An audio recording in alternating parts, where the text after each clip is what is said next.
গছৰ আচাৰ, গজালিৰ আচাৰ, বাঁহৰ গজালি।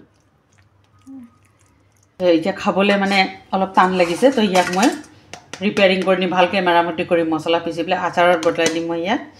মই ইয়াৰ কাৰণে এইটো মই বাতি এটা ঢালি লৈছোঁ আৰু 10-12টা শুকান জলকীয়া লৈছোঁ। মই অকণমান পানীত তিয়াই থৈছিলোঁ 1 ঘণ্টাৰ আগতে। আদা নহৰু লৈছোঁ, মই এইখিনি মিক্সি কৰি লওঁ। অকণমান খৰখৰীয়াকৈ পিচিছোঁ, বেছি মিহি হ'বলৈ দিয়া নাই।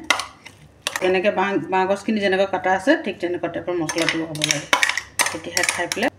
বাঁহ গছৰ মই আচাৰৰ কাৰণে মই এই ধনিয়াটো ভাজি পেলাই ৰাখিছিলোঁ অলপ গৰম কৰি, সৰু চামুচে 3 চামুচ দিলোঁ, 1 চামুচ চফ দিছোঁ। এইখিনি আগতে মই গুড়া কৰি ল'ম।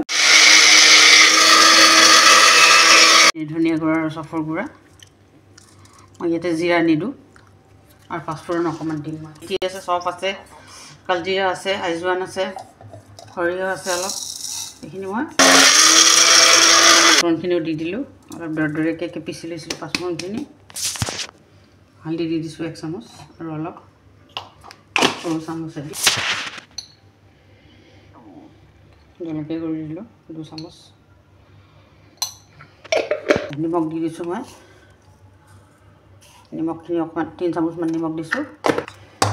ইয়াতে মই চিৰকা দি দিওঁ, ভিনেগাৰ, টেঙাৰ কাৰণে আৰু বেয়াও নহ'ব।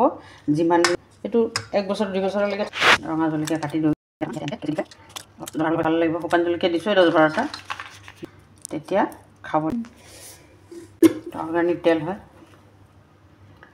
তেলটো অলপ সৰহকৈ দিম, দি পেলাই এতিয়া ভালকৈ মিহলাই ল'ম বাঁহখিনি।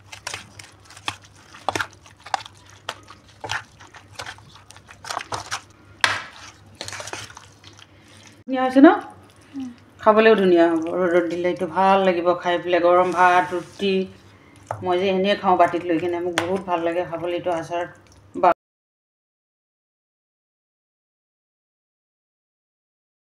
মই বটলত ভৰাই দিম, ভৰাই পেলাই ৰ'দত দিম মই। সেইটো ধুনীয়া।